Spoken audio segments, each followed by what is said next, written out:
পিঠের রাজা পাটিসাপটা বানিয়ে নিন এই পদ্ধতিতে। এভাবে বানালে প্রত্যেকটা পিঠেই ফ্রাইং প্যান থেকে সুন্দর উঠবে আর খেতেও দুর্দান্ত লাগবে।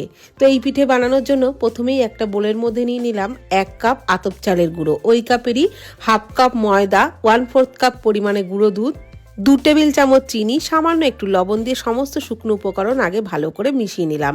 তারপর দিয়ে দিলাম প্রথমে 1 কাপ জল, তারপর আবারও 1 কাপ, টোটাল 2 কাপ জল দিয়ে খুব ভালো করে ফেটিয়ে একটা পাতলা ঘনত্বের ব্যাটার তৈরি করে ঢাকনা চাপা দিয়ে 10 মিনিটের জন্য রেস্টে রাখলাম। ততক্ষণে খিরসাটা বানিয়ে নিচ্ছি। একটা কড়াইয়ে 2 কাপ দুধ, ওর মধ্যে হাফ কাপ গুঁড়ো দুধ, 2 টেবিল চামচ করে চালের গুঁড়ো আর ময়দা গ্যাস অন না করেই আগে ভালো করে মিশিয়ে নিয়ে তারপর গ্যাস অন করে একটু ফুটিয়ে নেওয়ার পর দিয়ে দিলাম খেজুরের গুড়। নাড়াচাড়া করে খিরসাটা এইরকম ঘন হয়ে আসলে দিয়ে দিলাম একটু ঘি। নাড়াচাড়া করে এই অবস্থাতেই নামিয়ে নিলাম। এটাই কিন্তু ঠান্ডা হয়ে গেলে অনেকটা ঘন হয়ে যাবে।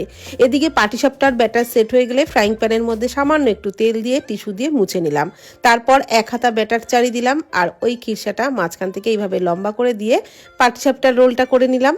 এই একইভাবে সব কটা পিঠেই তৈরি করে নিলাম। এভাবে বানালে প্রত্যেকটা পিঠেই ফ্রাইং প্যান থেকে খুব সুন্দর উঠবে আর অসাধারণ টেস্টি খিরসার জন্য খেতে কিন্তু এই পিঠের স্বাদ দারুণ লাগবে।